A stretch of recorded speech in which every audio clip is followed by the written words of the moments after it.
Okay, welcome back to another episode of the Briefcase in the Barn with me and Gary, a series of the Furiously Curious show where we talk about life, business, Christianity, and more. Today's show sponsor is Lockbox. We'll throw our phones. Well, we can't throw our phones in because we need them. We have the show notes on our phones. That's why I printed them out beforehand. I came prepared. Okay. How long are you putting it on for? Gary's, we're all still twitching. No, it's because I'm the only... My wife went away for 4 days. Now, Lord willing, she'll be back when you listen to this podcast. But she left last night, and she's gone for 4 full days, 4 nights to Pennsylvania. Okay. So the 40 minutes it's locked up is not that long. Pretty not terrifying. that long. No, because I got... Yeah, anyways, whatever. Okay, so if you want to use a lockbox so you can concentrate better, go to thekitchensafe.com, thekitchensafe.com, and use the coupon code CURIOUS for 10% off. Gary. It's been a long time since we recorded. Way too long. People don't know that, though. So I had... you had SHOT Show last week. Mm-hmm. What's the SHOT Show? It's the biggest commercial gun show in the world. It's not open to the public. Oh, it's not? No. It's only open to vendors and people in the industry, but it's still between 80 and 100,000 people. It is massive. So how would somebody not just be able to get tickets for it to get in there? Well, to get a badge, you need to be associated Some with connection to the industry. Okay, yeah. very interesting. People were actually surprised I had a badge for my coaching company because they're like, it's not associated with the firearms company. So I just sent in the reviews I got or testimonials I got from people I worked with in the industry, and I showed proof that I worked in the industry for a long time. And they gave you the ticket. Badge, so. Okay. Yeah.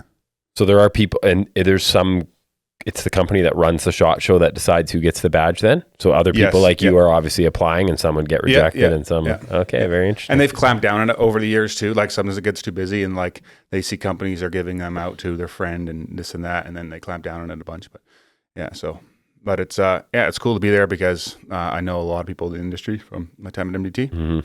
And so it was cool to connect with everyone. And MDT would obviously have a booth there? Yeah, big booth there. Yeah. Okay. Yeah. Okay. See a bunch of my old colleagues. Okay. And then I spent one day with 3 different guys. So I was there for 4 days, but on Tuesday I spent a full day with a guy, Wednesday, and then Thursday. Yeah. All guys I'm already coaching. Okay. Did you go to the Grand Canyon? I did not, no. Okay. You've been before, I'm assuming? No. You haven't? No. You've literally been to Vegas lots of times and never went to the Grand. It's the only reason I want to go to Vegas. I went to the casino for the first time and play and watch a bunch of guys play roulette.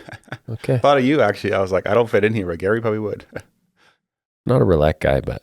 What did you play usually? Just like against players like poker, Texas Hold'em. Okay. Yeah.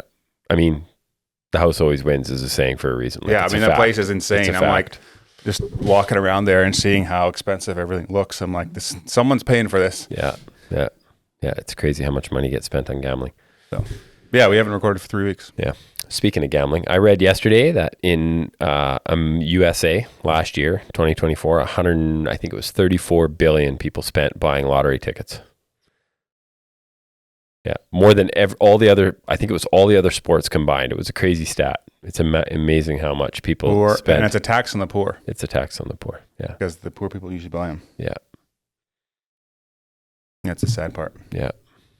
Well, the rich don't because they know what it's like to have the money and it left them wanting. Yeah. Well, and know the odds. Know the odds, yeah. Okay. But good 3 weeks? Yeah. We had the agriculture show last week. Oh, yeah. So we had a booth there for Beekman Auctions and Real Estate. Great spot to meet. Like I always look at it, people are like, oh, do you pick up business? I mean, maybe, but like it's way more about just meeting your existing customers. Yeah. Rather than drive all over the Fraser Valley or wherever and trying to meet people and when they're busy trying to do their work. It's just way easier when they're relaxed. They come in, they walk through there and quickly say hi. So, yeah, no, it was good. It's we have our spring equipment auction coming up. So what are the dates on that? It would be April 3rd is a Thursday, I think. So that would be the actual auction day. And then the night before we have our free dinner that we host for the community. And the spring one's always a monster. So Nicole's due April 2nd. So okay. I'll just ask her to push that out so I can work that. Push that out literally, or is that a metaphor? Like I wasn't thinking that. Nice. Pretty witty. Yeah, it's been busy time. Like I say, did we already talk about Marie being gone? I feel like we did. Yeah, we did downstairs. Oh, yeah. I mean, Marie's gone, right? So it's like for 4 days. So it's like last night she left. Yeah, and the kids just went into like deep depression, right? Like they know they're in big trouble. You were the kids. Well, me too, but like the kids for sure. I'm trying to hold it together for their sake, right? So are you just? They're pretty upset. Do you clear your schedule for 3 days or for 4 days? I mean, I'm here now, so it's not that clear. Somebody came to the house for a bit today to look after the little ones, and I did. I had kids this morning with me, and then I have someone coming tonight while I'm at Freedom Sessions. One of my nieces. Did you look up against these 4 days? Or you look forward to it? Is it? Are you ambivalent? I think it's, first of all, it's always healthy to do other people's stuff in your inner circle, whether it be employees or spouse or anybody, like anybody that you're kind of like, that you might take for granted. It's good to just do their stuff once in a while. So and I already knew this before I did this because I've done it like for a half a day. Sometimes I'll look after the kids and I'll be like, this is insane. I don't know how Marie does it for 9 hours, 10 hours in a day. But like, so I think that's awesome. Like, I think it's healthy for me just to, I mean, I already appreciate her, but I'll just appreciate her more. Yeah. And I think it's super good for her because I think it's just going to be a great break. She's going with another lady, and she's going to Pennsylvania, like just to learn how to be a better Mennonite wife. Like Lancaster, right? Like Lancaster, Pennsylvania, where the Amish are. Yeah, yeah. So I sent her there, and how to work harder. Yeah, how to beat the rug harder and clean it better. Buy some long skirts or something. No, anyways. It's a foster adoptive conference, and she's going with another friend who is also a foster adoptive parent. So pretty cool. And it'll be a good break. It's a long flight, flying to Philadelphia. First they drove to Seattle, fly to Philadelphia. Crazy. Yeah. I interviewed a guy in the 3 weeks that we were off. His name's Pat Chabelle. He's a singer-songwriter. He wrote like songs like Jesus Thank You and other well-known songs, but he has like 3 kids that are in their 30s. And he has had fostered like 10 other ones. And so he's 59. He's a 5-year-old at home, 12-year-old at home. And, but he shared some of his lessons through fostering and stuff like that. So I think you'll enjoy that. I would love to listen to it. I think it comes out this Saturday. Need to double check the dates. Okay. Where is he pastoring? Or sorry, where is he singing? He's Vancouver. He's Canadian. He's Vancouver, yeah. Okay. Yeah. Okay. But we sang some of his songs at Central and stuff. Yeah. Yeah. No, the one song sounded familiar. I do think it's, it'd be interesting too what people like that are listening, because I think a lot of people that are listening to our podcast would be amazing foster parents. And I think people always think, I couldn't do that. That's always the first response. And it's like, well, I always say like, look at me. Like, do you think I can? Yeah. Exactly. I actually told him that. I referenced you and I said how you've answered that before, saying neither can I. Yeah. Like, neither can I. So like, I think even just start with respite. I would encourage people to look into it. I think it's a really, really easy way. Like one of the calls that always stands out in the Bible to me is to care for the orphans and the widows. And it's like that's not true. It's not the easiest way, but it's a very practical way of just like getting in the trenches and really caring for people that need care. And I think it's healthy for us. Yeah. Yeah. Good. Okay. We got some feedback on some of our last episodes. I'll read this one. This is regarding Botox. Hey, did we talk about Botox and overtime or in the main session? Overtime. Are you serious? Yes. We referenced it in the main one, and it said we were going to talk about it in overtime. Okay. I got accosted over it, right? So by who? I'm not going to say. Okay. It'll remain unnamed, but it was a woman, and she said, "You two dudes, shut up. Don't talk about something that you don't know anything about." Oh, what if the same person? Anyways, okay. This is the quote. And for the record, there's a difference between Botox and fillers. Just so Gary knows, Botox is irreversible and it freezes the muscle, while fillers are injected for plumping purposes. I don't know what you need to plump. Oh, man, I thought it was plumbing purposes. I read that wrong in the show notes. Anyways, that was the feedback. I thought I'd read it. I really have nothing else to say about it. Oh, so I had 2 people. 2 ladies come after me. The other one said, well, hey, just so you know, like people put stuff in there just for like health reasons. I know. Don't be so judgmental and whatever. Yeah. I just said, hey, if we're not controversy at all, nobody's going to listen to this thing, right? No one wants to talk to 2 people that take it safe all the time. So I'm okay getting skewered the odd time, but I digress. I don't really have much else to say about it. Okay. I was mostly confused because I was sure we talked about it in the overtime. So when this person came, I'm thinking they're not paying to listen to me in overtime. I know that for sure. So like, they just went off simply based off the fact that it was on. You don't know who the overtime listeners are, so maybe. No, I don't. So maybe they were one of them. Doesn't matter. Okay. we are doing a new book. About a month ago, we ended to finish the book, 7 Deadly Sins. Yeah. Or Killjoys. People really enjoyed that book. The people that did buy it, some of you bought it and read along. And if you haven't, and I would say, especially if you're a Christian, it's a great read. Yeah. So we're going to a new book called Gentle and Lowly, The Heart of Christ for Sinners and Sufferers. It's probably one of the most impactful books I've ever come across, just because I think it's so easy to have a bad view of who God is. A bad view or? An incorrect view of who God is and his character. Okay. Which I think impacts a lot in how we act. Our beliefs drive our behaviors. And so if we have a bad belief about God, we're going to have bad behaviors going to him. So I'm just going to read some different quotes here, and then we'll just talk about them. So I'll start with the introduction. Let's stay in the introduction. Okay. Just to be fair to me, because I've read the first chapter, but I didn't read it this week. I only read the introduction. Okay. We'll see how far we get here. Okay, I quote, "This is a book about the heart of Christ. Who is he? Who is he really? And what is most natural to him? What ignites within him most immediately as he moves towards sinners and sufferers? What flows out most freely, most instinctively? Who is he?" So I think it's important to ask yourself that question. Like, what do you think about when you think of God or Christ? Like his natural inclinations towards you. This book is written to the discouraged, the frustrated, the weary, the disenchanted, the cynical, the empty, those running on fumes, those whose Christian lives feel like constantly running up a descending escalator. Those of us who find ourselves thinking, how could I mess up this bad again? It is for that increasing suspicion that God's patience with us is wearing thin.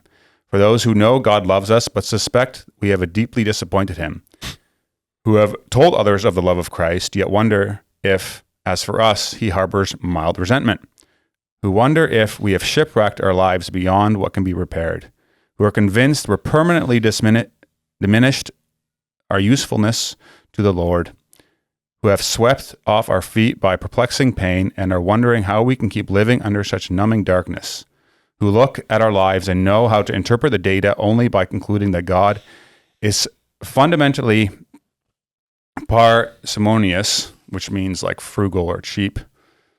It is written, in other words, for normal Christians. In short, it is written for sinners and sufferers.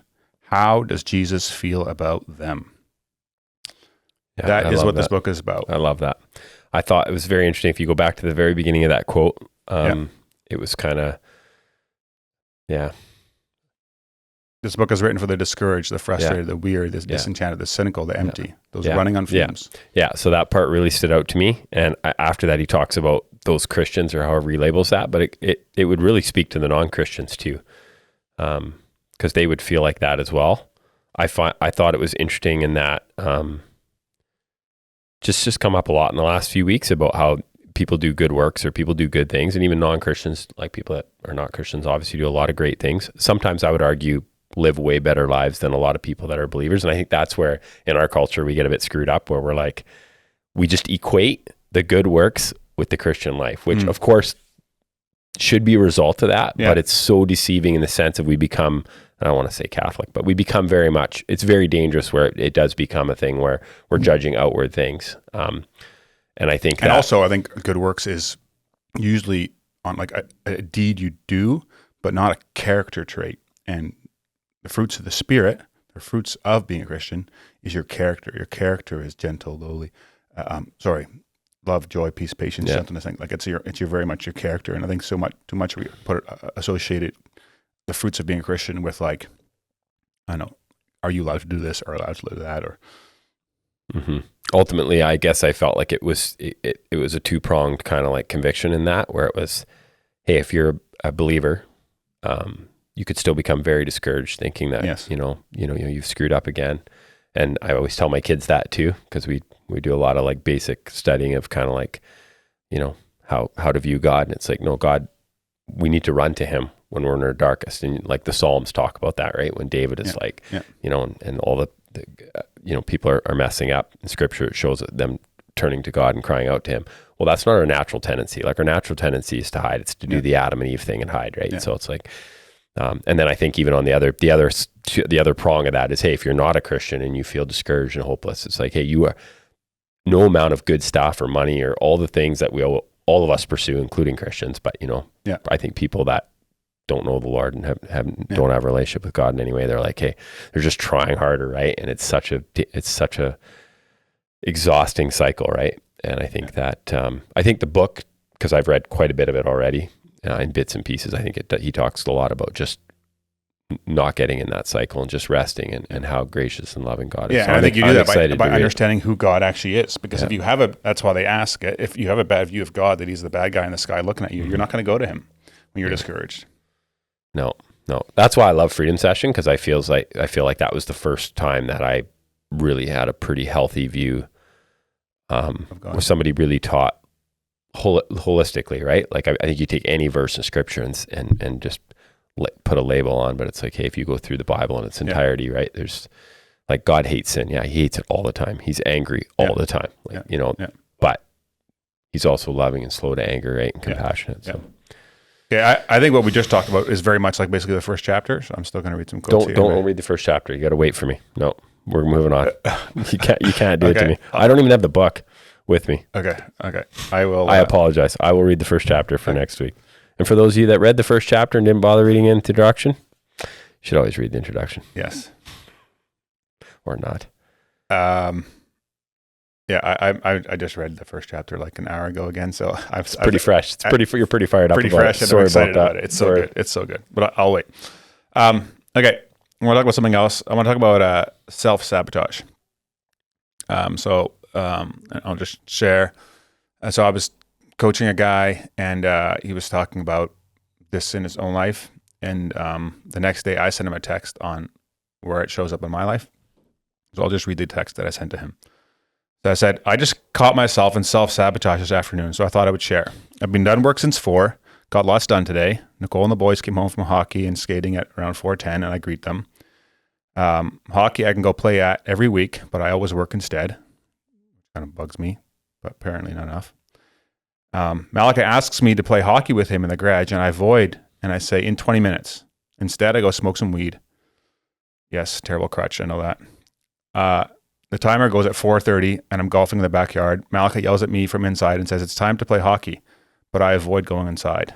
Self-sabotage. Why? I have no idea. I love my kids to death and work really hard at being a good dad, but most times I'd rather work than be with them. I think I might feel more control at work, and at home it's not as much, but I don't really understand. And I talk to more guys as well, and talking to you and stuff like that. I think this comes up more often, but it's still, I just thought I would share that text and we can chat about it. What do you think?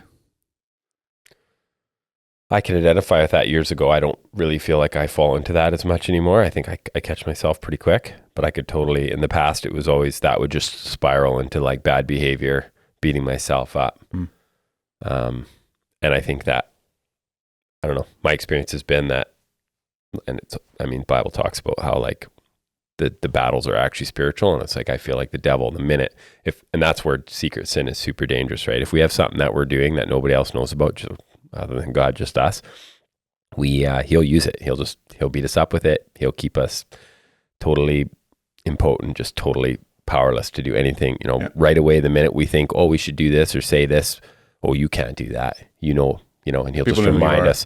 Yeah. If people really knew who you were, you're a fraud. And so that's where it came up in my life. Like I had that where it would be like, and I would try harder. And I've actually talked to people that have been listening to the show that have been breaking out of that cycle, that have been being fully honest.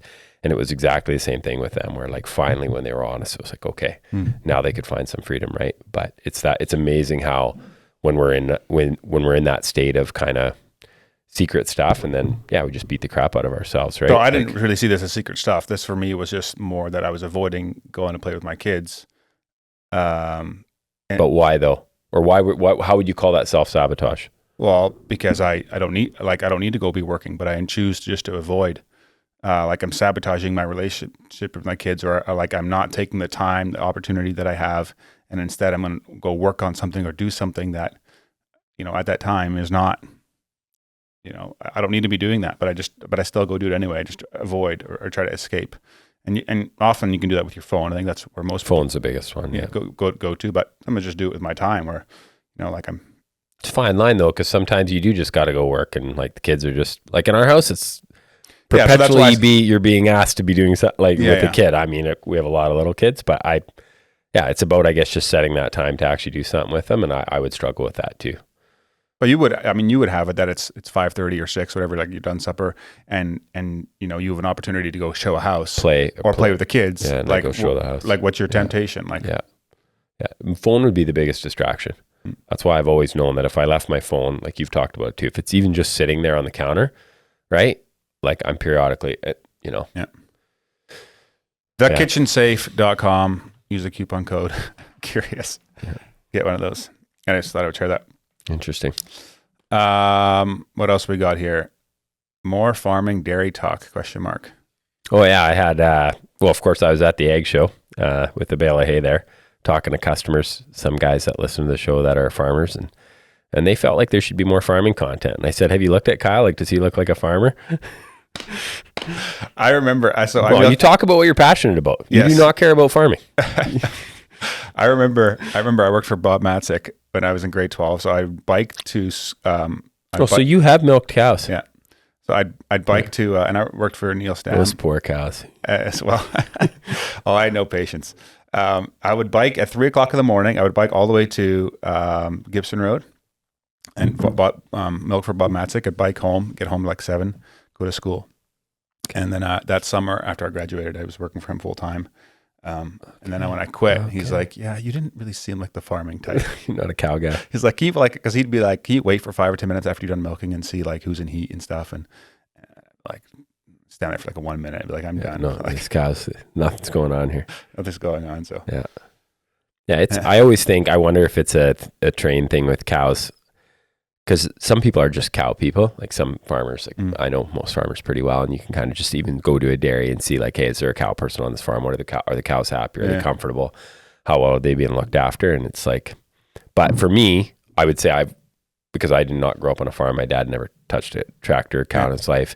It's like I feel like I've become something, like not a guru, like not like my brother-in-law, not like guys that are phenomenal with cows for sure, but like I can take one walk through my barn and know which cows are not eating, or which are not doing well, or which cows are in heat or whatever, right? It's like, different when it's your own as well. Yeah, and when you're young, it's care, and it is partially personality, where you just have to have that patience. That's why I don't think I am as good as some guys that are just very slowly going through the barn. I feel like, man, I'm always thinking about something else, and you really got to be paying attention, right? So I do intentionally try to walk through my barn, especially now because my main guy's not there. So I try to spend a little more time there. But you find someone else yet? No, because it's going pretty well with the 2 Filipinos. They're doing a great job. Yeah. And it's such a weird role where it's like our phones are Pavlov dog here. It's just pinging. It's driving me bonkers between the...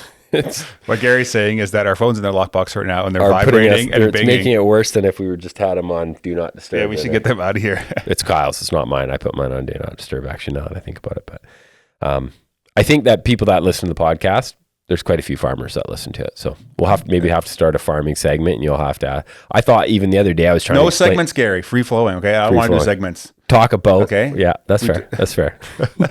Beat him with his own crudgel.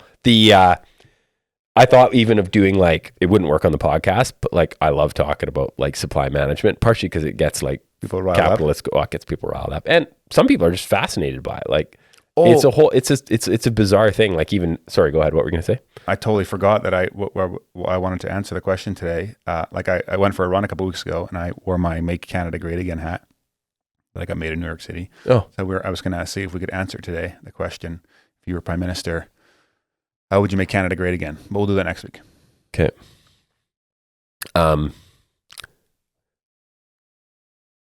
Quota is the license for those that are from America. They probably heard of it maybe, but it's basically the license in chickens and dairy in Canada. Dairy is the only one that gets in trouble. It's total BS. They never come after the chicken guys. It's always after the dairy cartel, right? Yeah. The Quebec dairy cartel. And I follow guys on Twitter that are like, total free market guys. They can't stand quota supply management, but it's interesting to me because I think I would love to even just do a class on it, like outside of the podcast, but just do like a night where I'm like, I'll explain dairy quota in British Columbia, how it works, how much money it costs.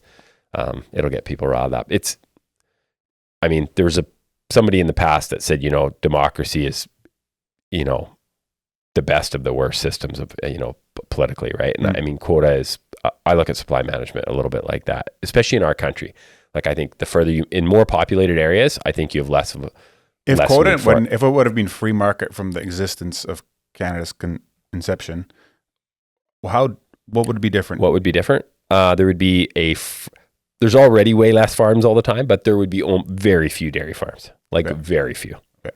And I think people don't like so what happens is, especially in something with animals, large amount of animals, it's inevitable anyways. It is going to happen. Even with quota, there will just be less and less farms as time carries on. But people have a problem. Some people have a problem with, let's just say in BC, there was 10 farms instead of 300 or 400 dairies.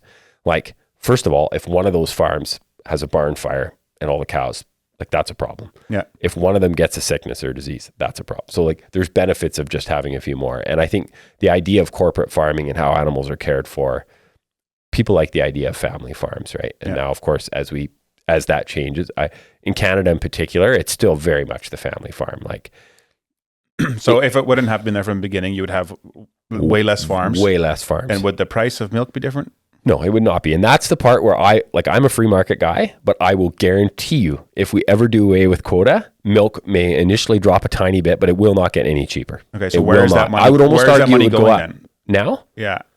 Processors are always going to make margin. And other than the price of quota, that's the only piece really, especially now, because in years past, dairy farms weren't efficient. And proportionally, we got way more margin. Even when I started in 2011 milking cows, we got way more margin. Way more.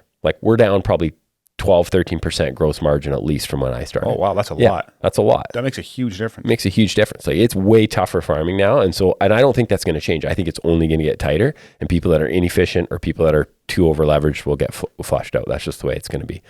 And I think that in the US, what they're having now is that they have quota like we do almost everywhere. At least on the west side of the country, the states that I know of, Idaho, Washington, Oregon, they all ship to Dairy Gold, most of the producers. And the co-op, which is Dairy Gold, they have it's called base, and they're only allowed to ship so much milk. Okay. And it had a value. It has no value right now because they have serious issues with their processor and a whole bunch. I could go on a long rabbit trail about that too, but they have cost overruns on a new plant they're building. So they're just, you can ship as much milk as you want. Yeah. So I guess what I'm saying is people always grab one side of it and think, and there again, I would agree, the price of quota is an issue, but there's no way to. And the price, and when the quota got made or invented or whatever it was, it had very little value. It had no value. Very little. Very little. They should have capped it then, the value of it. They try to cap it now. It's funny. We capped it we put our province put a soft cap on the price of quota because it looks very poor to the consumer when the price of quota is really high. Nobody wants to hear, it costs $40,000 or $50,000 a cow for the license to produce the milk. Because anybody with half a brain says, hey, that means my milk is costing too much. That's just, so that's the downside, right? But ultimately, I always use the argument in New York City, you had to buy a taxi cab license for $1 million. I guess Uber came along and destroyed the whole model, but it was just the idea of hey, there's other areas, fishing, there's all kinds of things in BC that are controlled and regulated, right? So. Okay. I'm cowed out.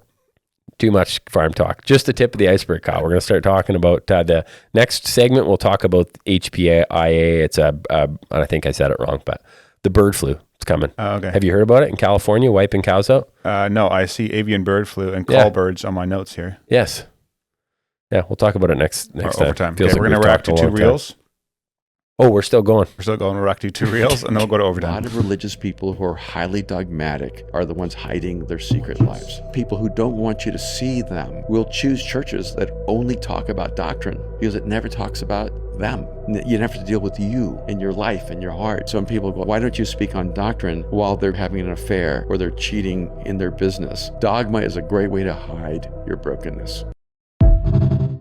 Great reel. What do you think? Accurate. How? How do you see it? I think that, and it's always my concern, even in our church, it's we do not want to become legalistic. And I don't totally agree with, I think there again, you can take the extremes and you can say, paint everything they're with in one the brush. yeah, it's like, oh, they're into the doctrine. Like, no, that's not true. And doctrine does matter, right? Yes. Like what you believe matters. The problem is if that is what you are focused on, like nowhere in the Bible does it say the greatest command is to make sure that your doctrine, it's important that the doctrine is accurate. And if you're in the Bible, your doctrine will be accurate. If you're spending a lot of time there, you should be pretty close to where you should be. But it is interesting how as human beings, we just find weird things to hyper focus on. So that's even my concern sometimes. And what about his idea of like hiding behind it? Like that you're just like really strict on like on your doctrine and stuff like that, and you use it as like a shield not to be open. I could see that because I know people that in my life that I'm very close to that are very comfortable as long as they're talking about peripheral things. So I wouldn't even say necessarily doctrine, but anything that's exterior. Like I did myself before I was a Christian, I could debate doctrine all day long. I remember being like pissed drunk in a hot tub debating Calvinism with somebody. Like I didn't care about Jesus at all. I just wanted to be right. Just wanted to be right. Yeah. Yeah. So it's pretty dangerous. I also think it also shows up. I was talking to a guy yesterday and he said that we were talking about how he grew up was that sin was never defined in his church. And so the people that were saved, they never talked about their sin. They talked about like they felt bad about their sin, or they like said like they felt their misery. And from the preacher would say like, do you feel your sin? Do you feel how bad you've sinned? Stuff like that. But it was never defined. What is it? And so it was never like, I love money too much. It was never like I look at porn. It was never, like I get angry. Which is interesting because in a church like that, they would have for sure read the commandments every Sunday, but nobody would ever explicitly dictate how they had broken the commandment. Yes, and define it themselves. So you would get this idea that the Christians, the people that would attend communion and stuff like that in the church, would have it all together because they would never talk about their sin explicitly, what it actually was. Like in the Bible, it does, right? You talk about the sin of like David and Paul and Noah and all these guys. It explicitly talks about their sin and shows that they were broken men that needed Jesus. But it was never, in this discussion I had with this guy, it was never talked about. So you never really had, when you thought about being a Christian yourself, you get this idea that you need to be perfect because you never associate what the Christian with also being a sinner, like the whole point of it. And I think that's really important to define it, and especially define it in the sense of like not loving Jesus is the sin of all sins. Like not believing in him is the ultimate sin. It's not, when you get taught that, you have to, other maybe Christian things that you can debate, let's say, assuming they're correct, or secondary issues. Issues, like if that's all gets talked about of being a Christian, of like certain music you listen to or what you do on Sundays, or, like if you have TV or whatever, how you dress. I always say in our house, we have a saying, and it's always like, we need to be careful that we don't put behavior modification above heart transformation. And it's just human nature for me too. And I can't stand it when I do it all the time with my kids. I'm like, oh, here I am just trying to browbeat them into like doing the right things. No, like I want my kids' heart to be in the right spot. And eventually, maybe not at 10 or 6 or 5 and whatever, and maybe not ever under my watch, but it's like, hey, if their heart is following the Lord, eventually their behavior, they will be convicted and their behavior will follow, right? And so to like just stiff arm your kids, and like I say, I do it all the time. Speaking of areas where I struggle, it's like, do the right thing, look the right way. It's like, so we do that at the church level too, right? And some whole denominations are probably have a bent that way on all areas of the spectrum. Like when you talk about doctrine, like I'm thinking even of the conversations I've had with people in our circles now where it's like total secondary things like end time stuff. There again, people come unhinged on that because it's like, no, that's not a secondary issue. Yeah. Well, it's not a salvation issue. We can disagree on the end times and still agree on the fundamentals of our faith, right? Yes. And so I think that's where I think I went on the rant a couple of weeks ago about the whole like, our childhood and how we were brought up and kind of but I think that's where even now I see it in my circles where people, they just hyper focus on those things. And I'm like, whoa, you're missing it. So that was a good reel. So in this discussion, this guy was saying that sin was actually not preached about growing up. Like, hearing the things of like, you need to know your sin. He would heard that. But practical examples of sin weren't? Yeah. And also that sin is not loving Jesus. It's not like, watching TV or whatever the thing is. Like, that's not sin. Sin is like, and that was never clear to define. So you can't be convicted, right? You can't, like what, if you allow, like if there's a church that allows their members or people to become members when they're not Christians, when they're not saved. Well, you're giving them a false comfort that they're Christians now. Let them baptize their kids when they're not saved. You're giving them a false comfort. It wasn't until I was 21 that I realized I wasn't a Christian. When someone asked me, like, "Are you Christian?" I said, "Yeah." And he's like, "When did you get saved?" Yeah, it's because we had the 3 camps, but yeah. So I don't know. I thought it was interesting. So next reel. It makes me cry each time I talk about it. A friend of mine, she told me that the week before she had a really, really hard week. And I said, "Why didn't you call me?" She says, "I did. I reached out." So of course I pull up my phone and I scroll up and I look for her texts. And sure enough, it says, "Hey, what are you doing? Want to come over?" I'm like, "You mean these texts? The one that sound like every other text you've ever sent me ever?" I'm like, "How do I know that that's a cry for help?" She had read an article that all human beings need is 8 minutes of time from another friend to feel not alone in a moment of stress and a moment of need. And so she and I came up with a code word that the next time one of us really needs the other person, our code would be, "Do you have 8 minutes?" Anyone can step out of a meeting for 8 minutes. You won't solve your friend's problems. It only takes 8 minutes for them to feel like they're dealing with whatever they're dealing, not alone. And this is the power of friendship.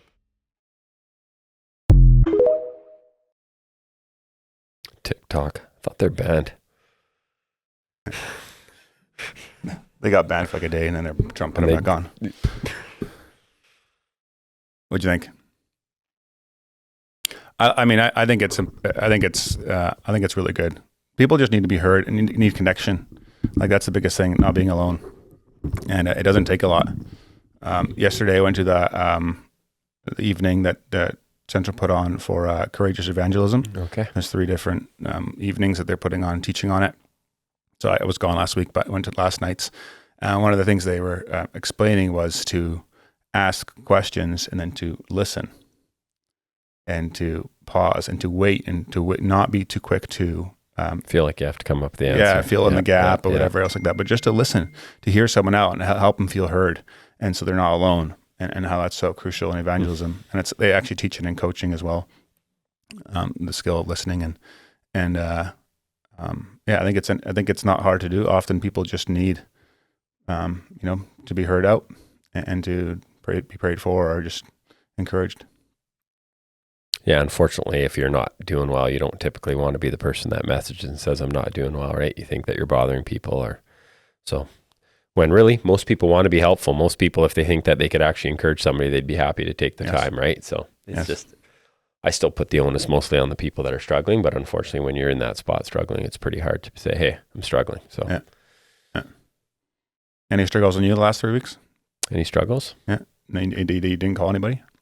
No, I'm just like immersed in communication. That's why, so I can, if I play the tape back 20 years, I was like that, right? I felt alone. I was by myself. I was dying inside, looked at myself in the mirror and hated myself. So, it's just when you're so far removed from that and you feel relatively stable, it's sometimes hard to identify, but I know just from the people that I talk to that are doing the wrong things now, it's always about just being isolated and secretive and just, not being in great community, right? Which means they don't value themselves.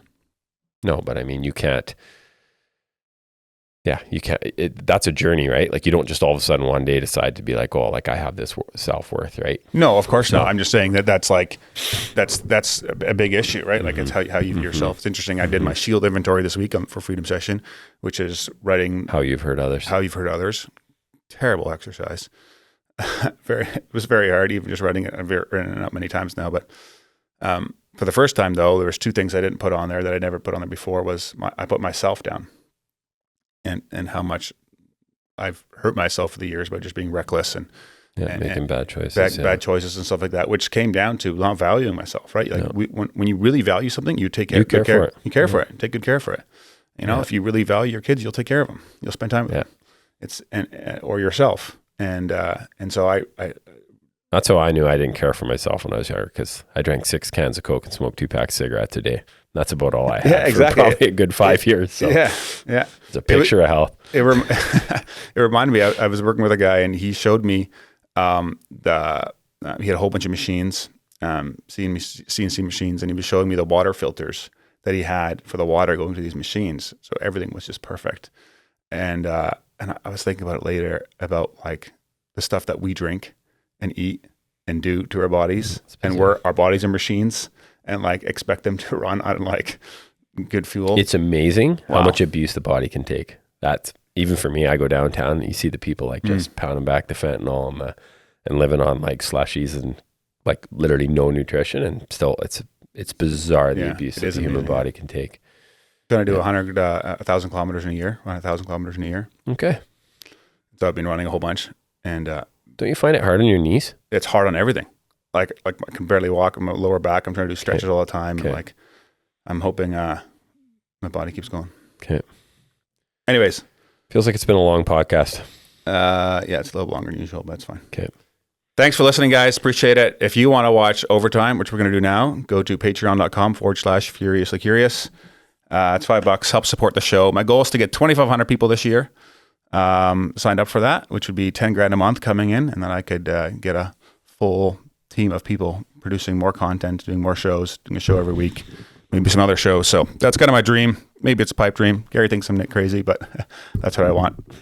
That's what I'm shooting for. So if you want to support the show, appreciate it. Share, like, subscribe, everything else. We're going to Overtime. Thank you. Have a good week.